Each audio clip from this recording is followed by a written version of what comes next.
Please ଭାଇ, ମୁଁ ଯେତେବେଳେ ବାଇକ୍ ନେଇକି ଆସିଥିଲି ପାରାଟା ଦୁଇଟା ପାରା ସେ କଂକ୍ରିଟ୍ ରୋଡ଼ ଉପରେ ଖାଉଥିଲେ। ଗାଡ଼ି ମୋର 30 ଥିଲା।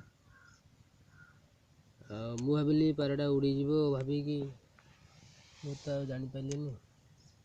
ସିଧା ଗାଡ଼ି ନେଇ ଆସିଲି, ପାରା ଉଡ଼ିଲାନି, ତାପରେ ଗାଡ଼ି ଚଲେଇଲା। ସୋ ପ୍ଲିଜ୍ ଆପଣ ଯେତେବେଳେ ଗାଡ଼ି ନେଇକି ଯାଉଥିବେ, ଯଦି ପାରା ଆପଣଙ୍କ ଗାଡ଼ି ସାମ୍ନାରେ ଆସେ ବ୍ରେକ୍ କରନ୍ତୁ, ନଚେତ୍ ସାଇଡ଼୍ କରି ଯାଆନ୍ତୁ। ମୋର ଏଇ ଭୁଲ ପାଇଁ ମୁଁ ଯେଉଁ ଆଜି ଅନୁତାପ କରୁଛି, ଆପଣ ଯେମିତି ସେମିତି ନ କରନ୍ତୁ। ସୋ ପ୍ଲିଜ୍ এই ଭିଡ଼ିଓକୁ ଆପଣଙ୍କ ସେୟାର କରନ୍ତୁ। ଆପଣ ସେୟାର କଲେ ଆପଣଙ୍କ ମୋବାଇଲକୁ 20 ଟଙ୍କା ରିଚାର୍ଜ ଫ୍ରିରେ ମିଳିବ। So please, thank you.